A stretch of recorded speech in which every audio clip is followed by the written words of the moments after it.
I found the receipt on a Tuesday, tucked inside Denise's old purse like it was nothing. A $40 part from a restaurant equipment store, bought 6 days before the fire that destroyed my face. And in that moment, sitting on the floor of her closet with my hands shaking, I realized the woman I'd been calling Mom for 8 years had tried to kill me. I need to back up. I need to tell you how I got here. Kneeling on Denise's bedroom carpet at 27 years old, with burn scars crawling from my jaw to my collarbone, living like a ghost in a house that used to belong to my father. But I want you to hold on to that image. Me, on the floor, holding a crumpled receipt. Because that's the moment everything split into before and after. Before, I was a victim. After, I was something else entirely. I just wasn't sure yet if that something else was better or worse. My mama, Nia, died when I was 17. Sudden heart attack. One morning, she was singing Anita Baker in the kitchen, and by that afternoon, she was gone. Just like that. No warning. No goodbye. I didn't even get to tell her I loved her that day, because I'd been too busy arguing about whether I could go to Trina's party that weekend. I still think about that sometimes. How the last thing I said to my mother was, "You never let me do anything." My dad, Marcus Daniels, was a good man, hardworking, ran a small restaurant in Buckhead, nothing fancy, just good Southern food with a Nigerian twist, because that's what Mama taught him. Jollof rice next to collard greens. Suya spice on the fried catfish. People loved it. But when Mama died, something in him just switched off. He went through the motions, kept the restaurant open, came home, sat in his chair, barely spoke. 2 years later, he married Denise. And look, I'm going to be honest with you because there's no point in telling this story if I'm not. Denise wasn't evil in the beginning. She was a single mom from South Atlanta who'd worked 2 jobs to keep Brianna fed. She laughed loud and cooked too much food and called everybody baby. When she moved in, the house felt alive again for the first time since Mama passed. But I made it hard for her. I need to own that. I compared everything she did to my mother. If Denise made spaghetti, I'd say Mama's was better. If she rearranged the living room, I'd move everything back. One Thanksgiving, she spent 2 days cooking a full spread, and I sat at the table and said, "This doesn't taste like home." Right in front of my dad, right in front of Brianna. I watched Denise's face fall that night, and I didn't care. I was 17, then 18, then 19. And I was so buried in my own grief that I couldn't see hers. She was trying to build a family with a man who was half absent and a stepdaughter who reminded her every single day that she was a replacement. I'm not saying this to excuse what she did later. Nothing excuses that. But if I'm telling this story, I'm telling the whole thing. The ugly parts too. Then, my dad died. A rainy night on I-85, a jackknife truck, and just like Mama, gone. No warning, no goodbye. I was 21 years old and an orphan twice over. Denise's mask didn't come off that night. It came off slowly, like peeling paint. First it was little things. She stopped asking how I was doing. Then she started assigning me chores like I was staff, not family. Then came the conversation that changed everything. She caught me in the kitchen one evening, maybe 3 weeks after the funeral. I was eating leftover rice, staring at nothing. "We need to talk about the arrangement," she said. I looked up. What arrangement? "Your father left everything to me. The house, the restaurant, all of it. Now, I'm not putting you out. I'm not that kind of woman. But you're grown, Amanda. If you're going to live here, you're going to contribute." She said contribute, like it was generous. Like she was doing me a favor by letting me exist in my own father's house. I should have fought. I should have called a lawyer, talked to someone, done anything. But I was 21. Both parents dead, no savings, no degree, and so numb I could barely get out of bed in the morning. So I nodded. And that nod cost me the next 3 years of my life. But to understand why I didn't scream, why I didn't run, why I spent 3 years cooking Denise's meals and washing Denise's clothes and shrinking myself into nothing, you need to understand what happened 6 months later. You need to understand the fire. And now that I've held that receipt in my hands, now that I know the truth, I need you to listen to this next part differently than I lived it. Because when I lived it, I thought it was the worst luck in the world. Turns out, it wasn't luck at all. Denise had me working the closing shift alone. She'd insisted on it. Said she needed to cut costs. Said I was the only one she trusted with the keys. I didn't question it. I never questioned anything back then. It was a Wednesday night. I was scrubbing down the grill when the grease trap caught. One second, I was wiping counters. The next, the wall behind the fryer was alive with flame. It moved so fast. I tried to get to the back door, but the handle, I remember this so clearly. The handle wouldn't turn. I pulled and pulled, and it just wouldn't give. So I went for the front, and that's when the fire found me. The flames grabbed my left side like a hand, jaw, neck, down toward my collarbone. I screamed until my voice gave out. By the time the sprinklers finally kicked in, the damage was done. I spent 3 weeks in the hospital. Denise visited exactly 3 times, and the first visit was with an insurance adjuster. Not a casserole, not a prayer. An insurance adjuster. The restaurant was covered. My face was not. Brianna never came at all. When I got out, wrapped in bandages and shame, Denise sat me down in the kitchen and said the words that would define the next 3 years of my life. You can't go out looking like that, Amanda. People will talk. Keep yourself covered. The last thing I need is folks pitying us because of your face. She handed me a hoodie and a scarf, and I took them. I took them and I put them on, and I became invisible. 3 years. I lived in the attic room. I cooked every meal, cleaned every floor, did every load of laundry, while Denise and Brianna burned through the insurance payout on designer bags and spa weekends. I wore long sleeves in July. I kept my hood up indoors. I stopped looking in mirrors because there was nothing left I wanted to see. And every single day, Denise reminded me of my place. You should be grateful you've got a roof over your head. No man's ever going to want you.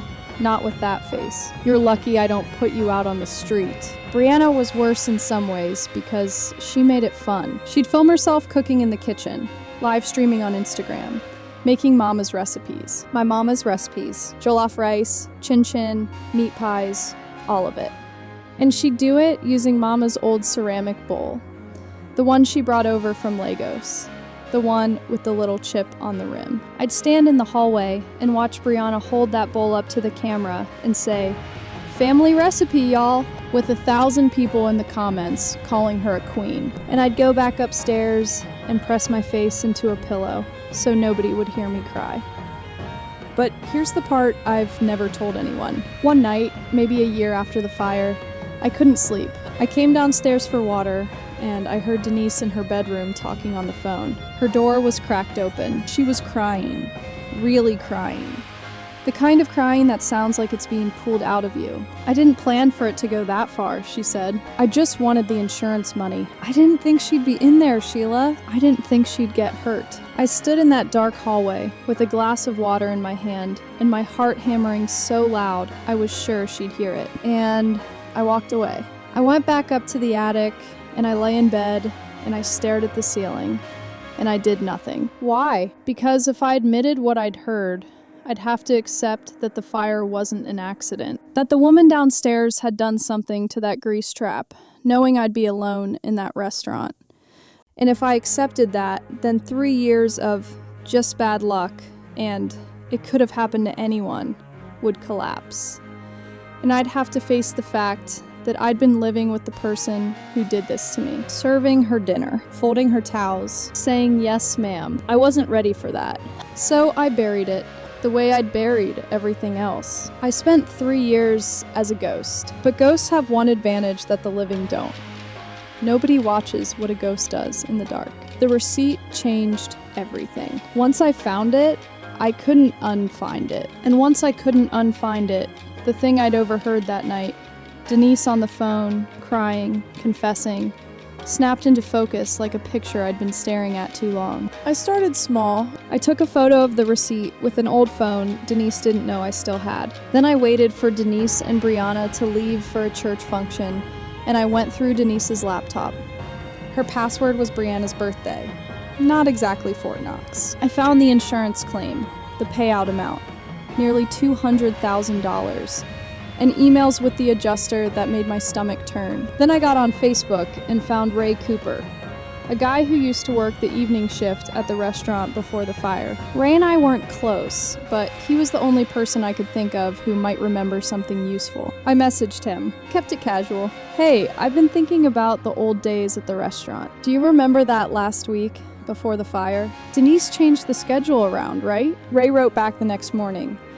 Yeah, she told me not to come in that Wednesday. Said she had you covering. I thought it was weird, because you never closed alone before. I screenshot everything, saved it to a folder on that old phone, hid the phone inside my pillowcase, like contraband. But I had a problem. Actually, I had about 10 problems. No money, no lawyer, no car, no network. Denise had cut me off from everyone. Friends, extended family, the church. I had evidence.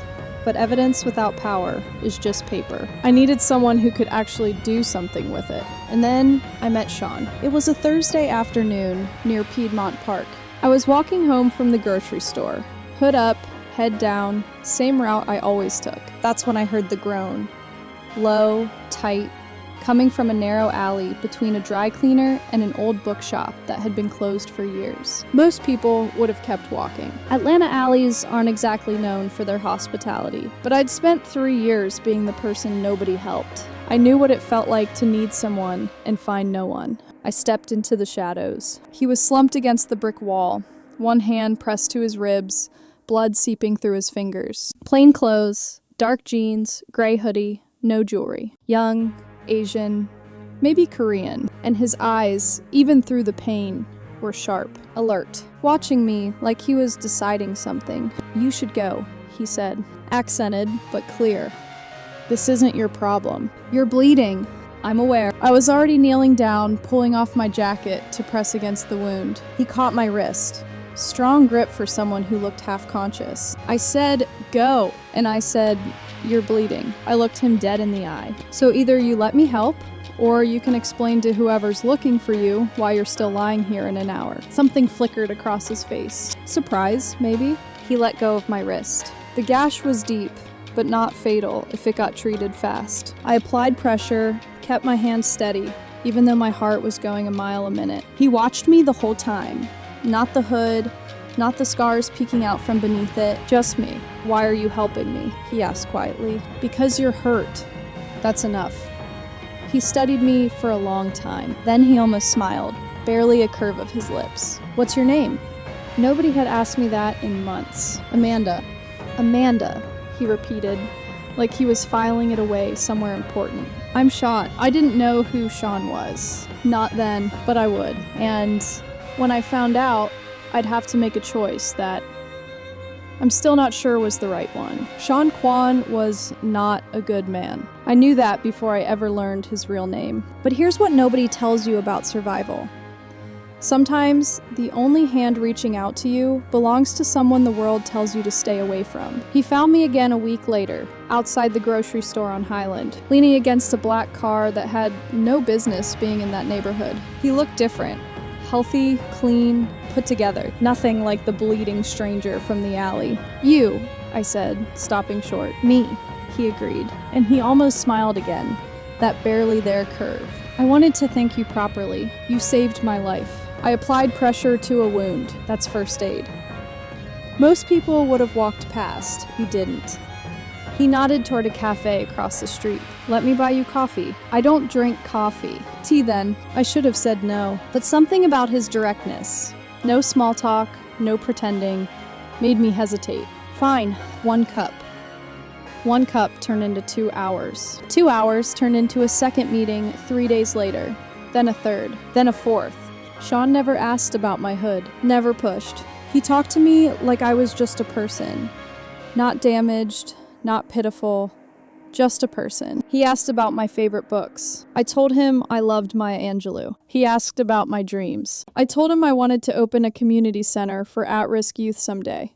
And he didn't laugh or look at me like I was crazy. He just nodded and said, "Tell me more about that." And slowly, carefully, I started to trust him. But I wasn't naive. I noticed things. The way waitstaff got nervous whenever we walked in. The way people seemed to clear paths without being asked. The occasional tattoo at his wrist when his sleeve rode up. Sean was powerful, possibly dangerous, and I started to wonder if that power might be exactly what I needed. See, this is the part of the story where I stop being the victim you feel sorry for. Because after I found that receipt, after I started collecting evidence, I had a choice. I could take what I had to the police and hope they cared about a scarred black woman's word against a church-going stepmother with a clean record. Or I could find someone with the kind of resources that don't wait for a system that was never built for people like me. When I found out who Sean really was, and I found out gradually through whispers and Google searches, and one very uncomfortable conversation with a cashier who went pale when she saw me sitting across from him, I made a decision. I kept seeing him, not just because I liked him,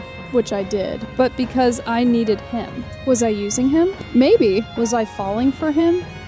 Also maybe. And I wasn't sure which one scared me more. I started telling Sean about my life, carefully, strategically. I didn't dump it all at once. A mention of Denise here, a comment about the fire there. I let him ask the follow-up questions. I let him get angry on my behalf. And I watched as his jaw tightened a little more each time I shared another piece. I wasn't lying. Everything I told him was true. But I was choosing what to tell and when to tell it. And if that's not a form of manipulation, I don't know what is. Then one evening, walking along the Beltline with the sunset turning everything amber, Sean stopped and said something that knocked the ground out from under me. I know about the fire, Amanda. I froze. What? The grease trap. It was tampered with. Someone removed a safety component. His eyes were steady, watching my reaction. I had my people look into it the week after we met. My stomach dropped. He'd known. Maybe not from the beginning, but close to it. He'd been investigating Denise on his own, quietly, without telling me, which meant he'd also been watching to see if I'd be honest with him. We stood there on the Beltline, neither of us speaking for a long moment. Two people who'd been testing each other, circling each other, both holding cards we hadn't shown. "Why didn't you tell me?" I asked. "Why didn't you?" He said back. Fair point. That night, over dinner at his place, Sean told me about himself. Really told me. He ran the most powerful Korean syndicate on the East Coast. Real estate, nightclubs, tech ventures, and things that never made it onto any balance sheet. He'd inherited it at 25 when his father had a stroke, and he'd spent 7 years building it into something even his enemies respected. But then, he told me something that made my blood go cold. There was a family, he said, staring at his glass. Small business owners. They owed money to an associate of mine. I gave the order to shut them down, seize their property, their inventory, everything. A woman and her 2 kids lost their home. He paused. I didn't lose sleep over it then. I do now. I sat across from him, this man who ruined lives without flinching, and I felt something I didn't expect. Recognition. Not of what he'd done, but of the willingness to do hard things to survive. The willingness to make ugly choices. I judged Denise for being ruthless, but was I really any different? I was sitting across from a man who destroyed people, and all I could think was how safe he made me feel. What does that say about me? I had the evidence. I had the ally. All I needed was the stage, and as fate would have it, that stage arrived in a cream-colored envelope, edged in gold. The invitation came on a Thursday, printed on thick cardstock, addressed vaguely to the household. Some exclusive charity gala hosted by the Kwan Foundation. Sean's legitimate front. Denise snatched it from the mailbox before anyone else could breathe, her eyes going wide when she saw the gold lettering. "Brianna!" she yelled. "Get down here. We've got work to do." The next 24 hours were chaos. A makeup artist, a designer dress bought on credit, Denise rehearsing conversation topics like she was prepping for a job interview, Brianna trying on jewelry and practicing her casual laugh in the bathroom mirror. Nobody mentioned me. Of course they didn't. "You stay home," Denise said on her way out, pointing a manicured finger at my chest. Make sure everything's perfect for when we get back. And don't even think about stepping outside. The last thing I need is you embarrassing us. I watched them leave in a cloud of perfume and hairspray. And then I did the thing I'd been planning for 2 weeks. I went to my room and pulled out the one nice dress I still owned. A simple navy gown that had been my mother's. It was outdated, maybe, but it was beautiful, and it was mine. I got dressed, I stood in front of the door, and then I stood there for 20 minutes, unable to turn the handle. Every voice I'd internalized over 3 years started screaming. Denise's voice. Nobody wants to see that face. Brianna's voice. Who wants damaged goods? The church women. Ain't no man ever going to choose you. I almost took the dress off. I almost climbed back into bed. But then I looked at the one photo I kept on my nightstand.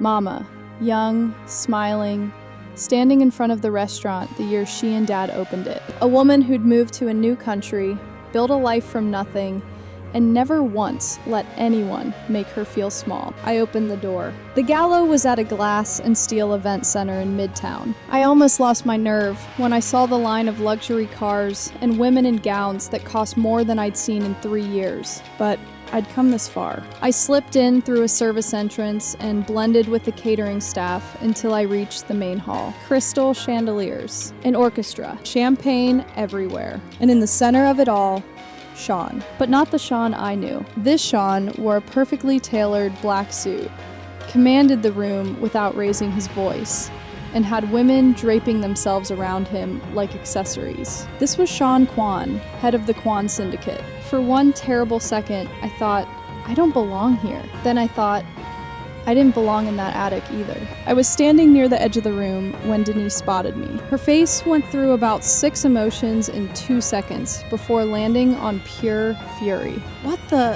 What are you doing here? She hissed, grabbing my arm. I told you to stay home. Look at you, wearing that old rag like you belong here. Her voice rose.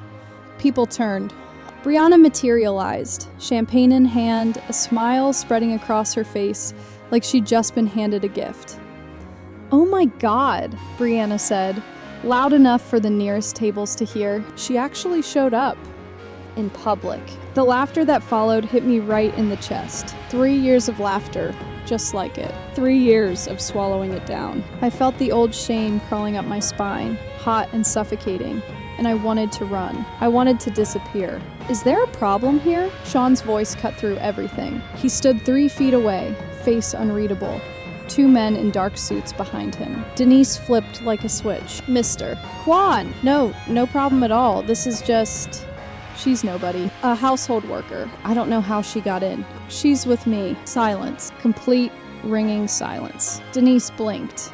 Excuse me? Sean didn't repeat himself. He stepped past Denise, past Brianna, and stopped directly in front of me. His eyes met mine, and I saw it.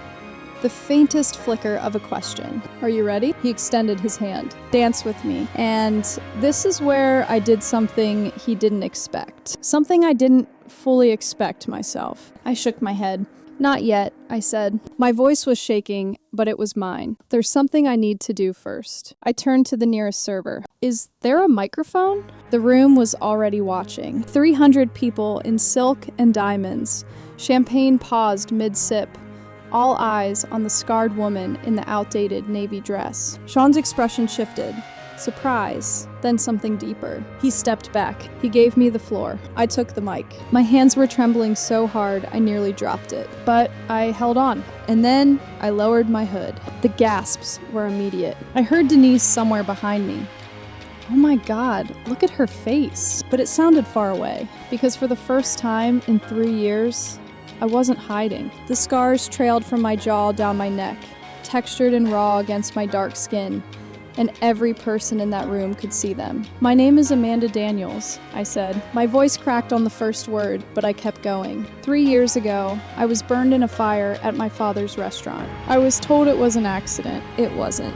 I pulled the folded printouts from inside my dress. The receipt, the insurance documents, raised messages, everything. I held them up.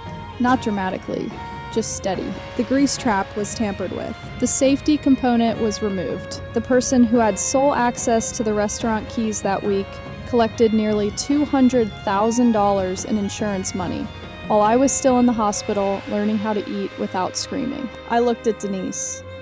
Her face had drained of all color. That person is in this room tonight. The whispers exploded.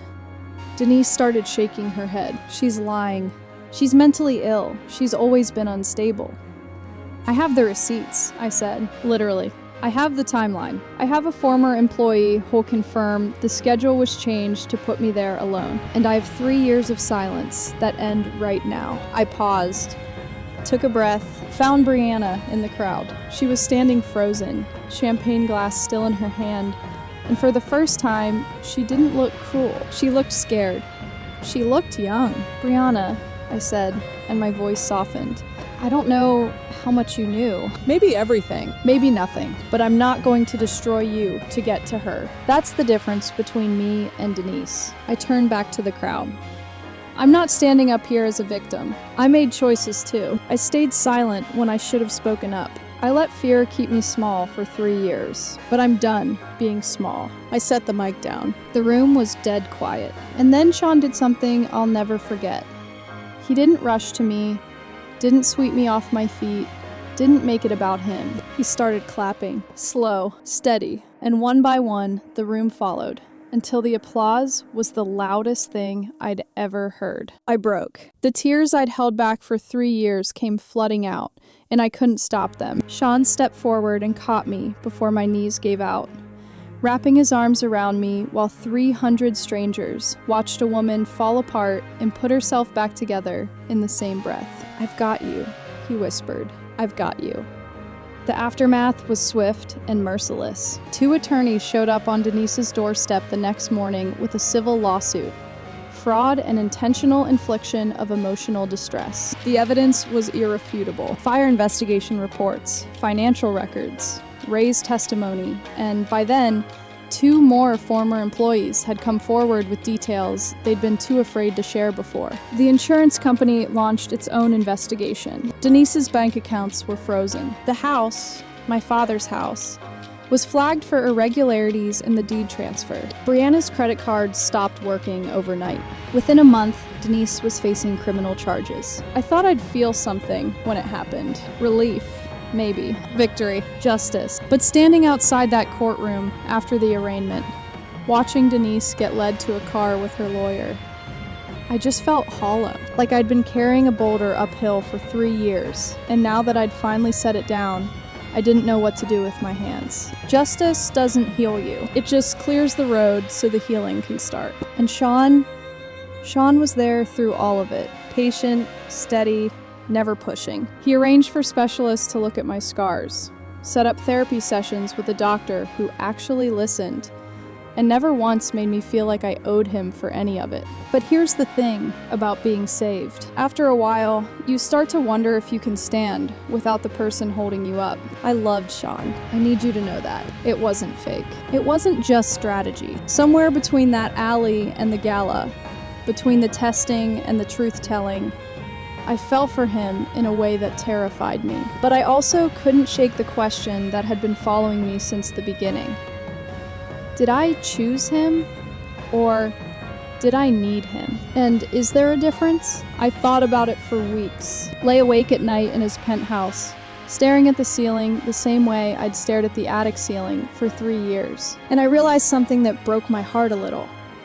I'd gone from depending on Denise to depending on Sean. Different cage, nicer furniture, that wasn't freedom. That was just a lateral move. So I left. Not dramatically, not with a fight. I found a small apartment in East Atlanta, paid for with money from a victim's assistance fund I didn't even know existed until my therapist told me about it. I started over. Again. 6 months later, I opened the Nia Foundation in one of Atlanta's most underserved neighborhoods. Named it after my mother. My vision, my voice, my work. Sean helped behind the scenes. Connections, logistics, things I couldn't have navigated alone. But my name was on the door. My face was on the website. No hood. On opening day, I stood at the podium and looked out at the crowd.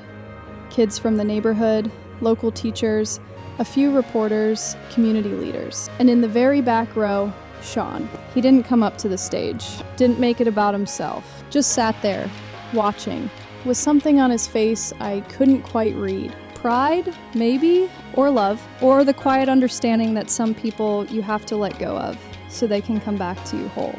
I smiled at him. And I honestly don't know if it was a goodbye or a see you later. People ask me if I regret it. The investigation, the gala, Sean, all of it. And the honest answer is, I don't know. I did what I had to do to survive. And survival isn't always pretty. It's messy and morally complicated. And sometimes you look back and can't tell the difference between the right choice and the desperate one. But I'm standing on my own 2 feet with my face uncovered in the sunlight. And for now, that's enough. Here's my final question, and I need y'all to fight it out in the comments. Was walking away from Sean the strongest thing I ever did? Or the dumbest? Because here's what I haven't told you. That text he sent, the 5-word one, I finally read it, and it changed things. But I'm not telling you what it said until next time. So drop your vote. Team stay or team leave? And your guess on those 5 words. The person who gets it right, I'll shout you out in the next video. Subscribe so you're here when I tell you, because trust me, you're going to want to hear this.